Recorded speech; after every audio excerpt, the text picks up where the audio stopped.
नाज़रीन, ये कानून फितरत समझ लें कि कमीने जितना भी अरूज पालें आखिर को ज़लीलो ख्वारी होते हैं। और यही सब कुछ भारतीय इंतखाबात में, इलेक्शंस में मोदी के साथ हुआ। क्योंकि फ्रॉडिये के दावे थे कि अब की बार 400 पार, लेकिन शाबाश है भारतीय वोटर्स को जिन्होंने मोदी को मारी है ऐसी मार कि भारतीय जनता पार्टी में मची हुई है हाहाकार। क्योंकि बड़े तकब्बुर और फख्र से फ्रॉडिये ने राम मंदिर के इफ्तिताह से जो इंतखाबी सफर शुरू किया, उसका इख्तिताम उसी अयोध्या के मुकाम पर बदतरीन शिकस्त से हुआ है। मैं ये कहती हूँ कि अगर जरा सी भी गैरत हो ना तो बंदा शर्म से डूब मरे, मगर इस बेशरम का शर्म से क्या काम दे रही हैं। और इस बेशरम को अगर देखें कि मीडिया पर खुशी का इजहार करता फिर रहा है, तीसरी बार हुकूमत बनाने के भाषण दे रहा है। देखा आपने इस जैसा को बेशरम, बेगैरत और कमीना शख्स?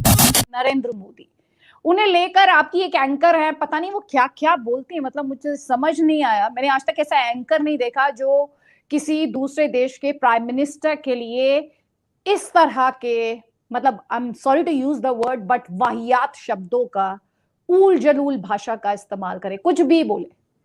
उन्होंने जो इंडियन प्राइम मिनिस्टर के लिए लफ्ज यूज किए, मैं तो यूज भी नहीं करना चाहती, लेकिन ये पाकिस्तान में एक कॉन्स्टिट्यूएंसी तो है जिसे वो एड्रेस कर रही थी।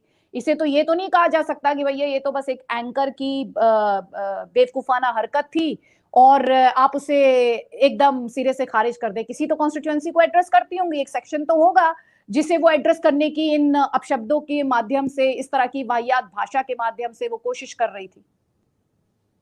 हाँ जी, सिर्फ एक सेक्शन नहीं है बल्कि 80% सेक्शन जो है वो यही सोच रखता है और उसी को कुछ करने के लिए जो है वो ये, अच्छा नहीं, लेकिन वहां पर मेरे अपने ख्याल के मुताबिक जो हमने जम्पल के बाद वहां पर सारी जिंदगी जो देखा है वो यही है कि मोदी का जो यार है वो गद्दार है। ये नारा जो है वो लगता था, लगता रहा, लगता है, और भारत के साथ जो है वो दुश्मनी का जो नैरेटिव है वो भी चलता है। और जब तक आप ये वाला नैरेटिव नहीं चलाएंगे तो खाना हजम नहीं होगा।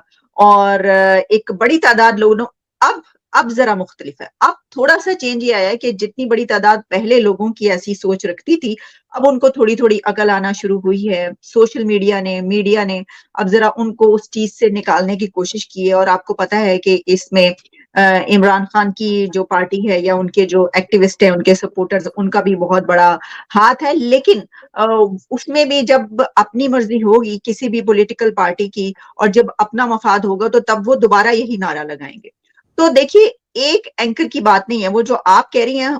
ऐसा भी होता है कि कुछ लोग जो हैं, कुछ एंकर्स, वो किसी एक नैरेटिव की वजह से पॉपुलर हो जाते हैं और फिर अगर वो कुछ और कहें तो उनको तो फिर वो कोई मजा नहीं आएगा। यानी अगर आपकी वीडियो या आपका कहा हुआ चलता है सिर्फ इस वजह से कि वही लोग आपको देखते हैं जो उस नैरेटिव को सुनने वाले हैं, जिनको पसंद करते हैं। तो ये जो आपने बात कही कि भारत मुखालिफ बयानिया और मोदी मुखालिफ बयानिया, इसके ऊपर तो मतलब नस्लों की नस्लें पली है ना। तो ये तो कोई वो बात नहीं है। आप किताबों में भी यही पढ़ाते हैं, जो वहां पे टेक्स्ट बुक्स और सब कुछ है वो यही है।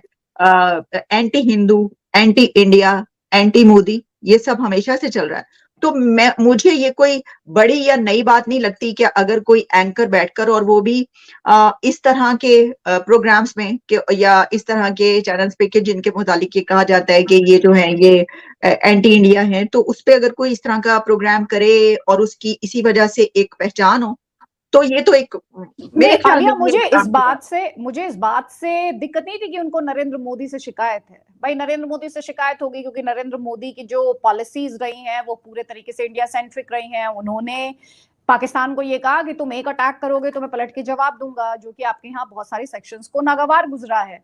उसमें आप ऐसे में नरेंद्र मोदी को पसंद ना करना मैं समझ सकती हूँ। मैं नहीं कह रही वहां पर भी, पाकिस्तान में भी सब कहें मोदी मोदी, मेरा ये एक्सपेक्टेशन नहीं है।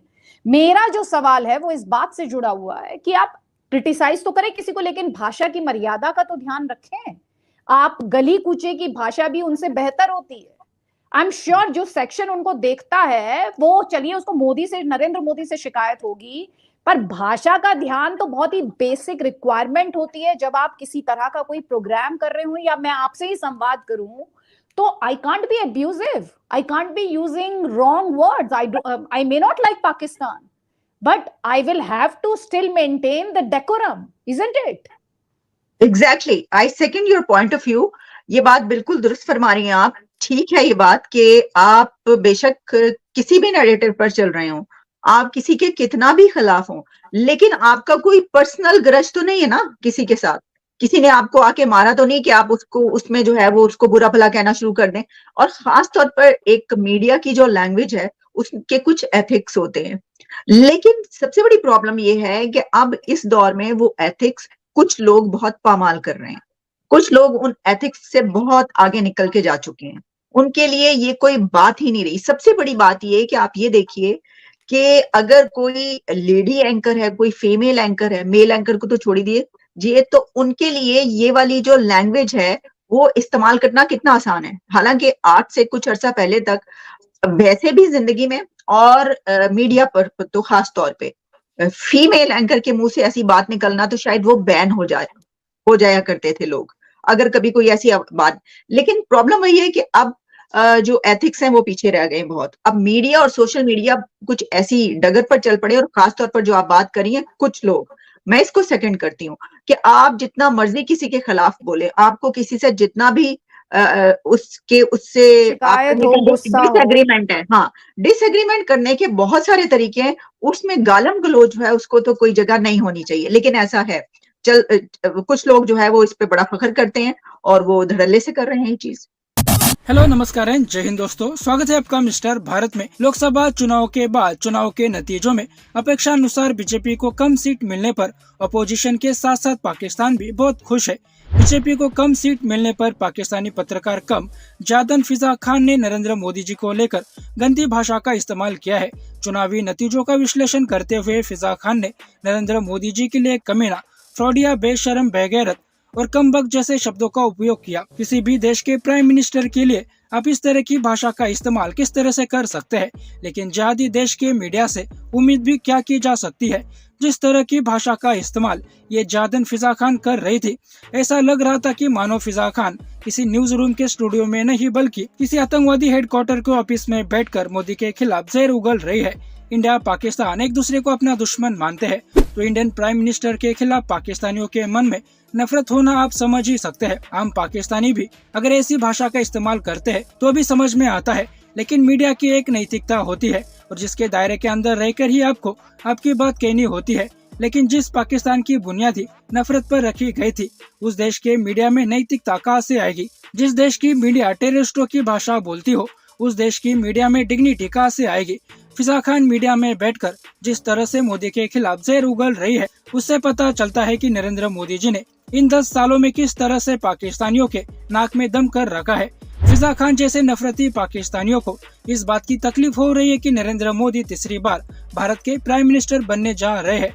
ये तो चाहते ही नहीं थे कि नरेंद्र मोदी भारत के प्राइम मिनिस्टर बने रहे, क्योंकि जब से नरेंद्र मोदी भारत के पीएम बने हैं तब से ही मोदी जी ने हर मोर्चे पर पाकिस्तान को सबक सिखाया है। और जो पाकिस्तान पहले कश्मीर भारत से लेने की बात करता था, अब वही पाकिस्तान पीओ के हाथ से न जाए इसकी चिंता करने लगा है। लेकिन जिस देश के प्राइम मिनिस्टर को फिजा खान गालियां दे रही है, उसी देश के साथ पाकिस्तान की सरकार ट्रेड चालू करने की भीख मांग रही है। और नरेंद्र मोदी जी को गालियां देने वाली फिजा खान शायद ये भूल गई है कि मोदी के प्राइम मिनिस्टर रहते ही विदेशों में ना जाने कितनी बार भारत ने पाकिस्तानियों की जान बचाकर पाकिस्तान पर एहसान किया है। खैर दोस्तों, ये पाकिस्तानी कभी नहीं सुधरेंगे। ये पाकिस्तानी जिहादी थे, जिहादी है और हमेशा जिहादी ही रहेंगे। बाकी दोस्तों, आपका इस वीडियो के बारे में क्या कहना है, नीचे कमेंट बॉक्स में बताइए। और ऐसे ही वीडियोस के लिए मिस्टर भारत को अभी सब्सक्राइब करें।